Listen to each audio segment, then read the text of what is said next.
What's up guys, we have a new exploit, entirely new exploit apart from what we have, and we're going to look right into it. So Spectre tweeted about this exploit here and it's from Chendochap and is released all the way from 5.05 to 6.72 and apparently it's more stable than the current implementations. So we're going to go ahead and check this straight out. So here's more tweets about it and we have different people tweeting about it, some screenshots and so on and so forth, some instructions as well. So we're going to read that instructions real quick in a very important way and then we're going to go straight to trying it out. So it's pretty straightforward. If you get there's no enough free system memory, that means it's successful. And when you see this message, don't press OK. Just go back home and then come back and it should successfully load. So Leeful has been nice enough to host this and that's the website that's been hosted. There's another thing to note over here. So this is something that's mentioned very clearly. Please note, this also uses the latest build of Mira. It slightly loads a different way. If it goes off, it looks like a kernel panic. Don't worry, the screen should come back in 10 seconds. Alright, let's go guys. Just gonna connect to the internet real quick first because we need to go ahead and load this website. Yep, connected. Moving on to the home screen, but you know what? This color looks weird, so I'm just gonna go and switch it back to blue. So it's easy on the eyes for you guys. Make sure you stick until the end of the video because Darkmodder updated his website again, getting even more stable, very stable. But guys, here's another tip I'm going to go ahead and cover at the very end of the video, which is very important to achieve a 99% success rate and to fix your caching issues as well. So stick on till the end.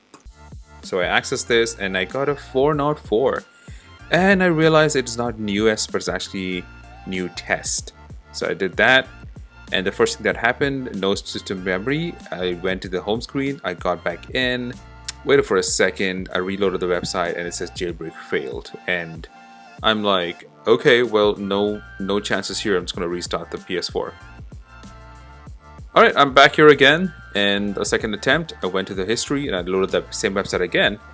And this time again, I went back home, let the website reload itself, and I got jailbreak failed again. And kind of alarming, but I said, okay, let's just restart it because I don't want a kernel panic. Right after that, here we are, third attempt. I'm gonna go back to the web browser and I think it should auto load because it was already there in the previous one. There you go, it was loaded up. And this time I had a kaboom.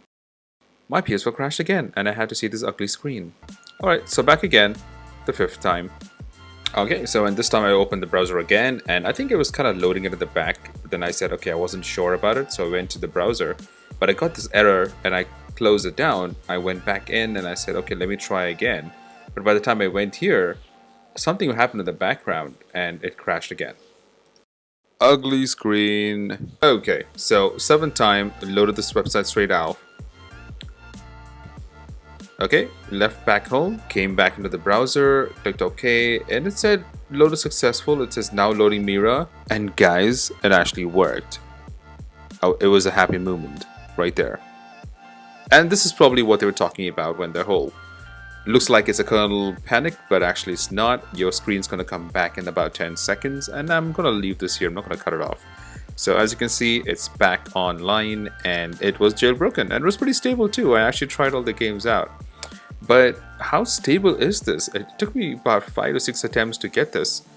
And so yeah, as you can see, the jailbreak menu here. But nonetheless, I'm going to try it again. So restarting the PS4 and going to go for round 2. Here we are, back again. And I'm going to go straight back into the browser, loading up the same website. And okay, here's the error. Going back out and going back in.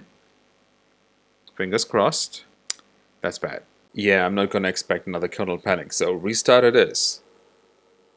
And again, here we are, loading it up again. So this is my 7th time or 8th time, I lost count.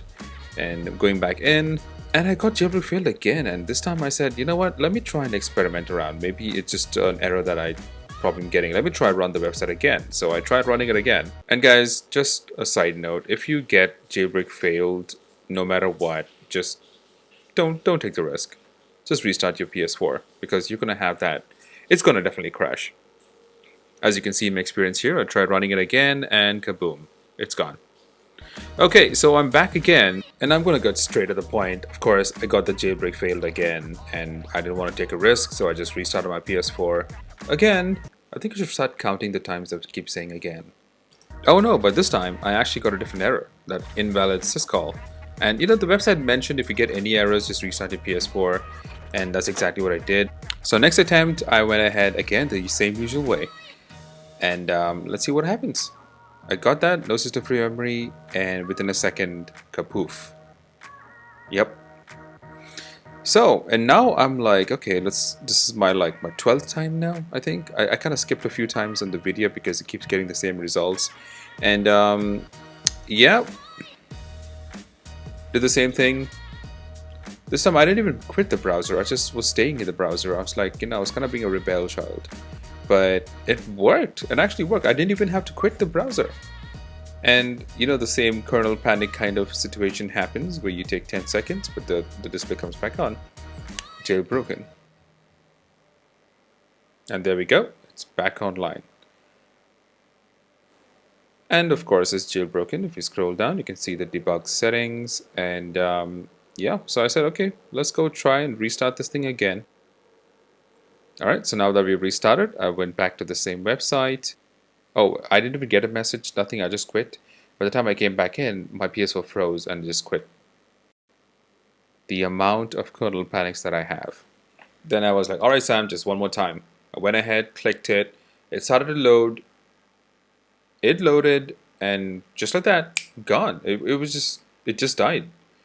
And I'm coming back to reading this thing, it's more stable than the current implementation. I'm not sure how stable that is. Like for example, I went straight back into Leeful's website here. Right after all these kernel panics, I let it install the cache because I deleted my cookies and my website data. So cache is successfully done. I'm clicking this button, loading exploit, done. And now loading Mira, done. Just like that.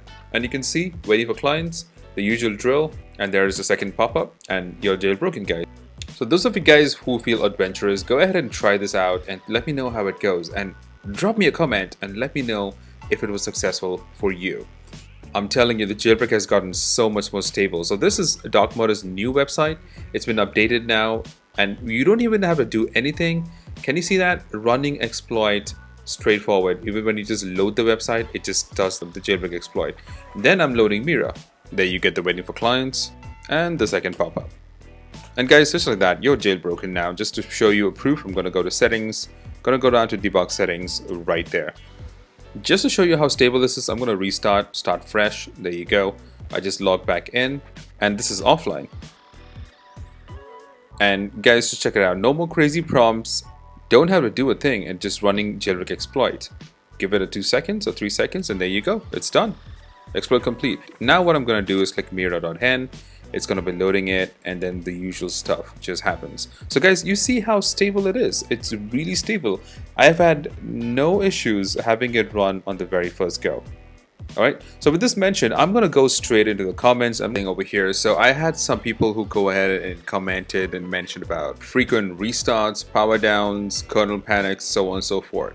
So what I've noticed is I've tried doing this one thing where I call it like a memory flush, which kind of works on a PC or anything basic electronic device. But this is what I suggested. First, go ahead and clear your cookies and website data. That's step 1. Step 2, power off your PS4. Step 3, unplug your PS4 from the socket, like don't have it connected. Step 4, keep tapping your PS4 power button so every time you tap it, you're going to hear a beep or you're going to see this light come on. That's like the remaining electricity in the PS4. Go ahead and keep tapping, within a duration of 1 or 2 seconds. So let the power and the beeps go off. When you have a completely non-responsive PS4, then you plug it back in. And now, when you plug it back in, the memory is going to be flushed out. So you can go ahead and then try caching your website and then jailbreaking, and there's a huge amount of success right there. As you can see, it worked for Darkmodder and also Wayne, and I met a lot of other people who actually commented and I suggested the same thing. They were able to get a successful jailbreak right after trying this out. So go ahead and try this out too and let me know how it works for you. So I've had a lot of commenters asking me about app2USB and how to make it work on 6.72. So something I'm going to be testing out myself and seeing how well it works with 6.72, and I'm going to be releasing a tutorial about that ASAP. For those of you wondering what app2USB can do, it's basically installing your games off on an external hard drive, so you'd be able to save a lot of space on your internal PS4 hard drive. So that's what app2USB actually does.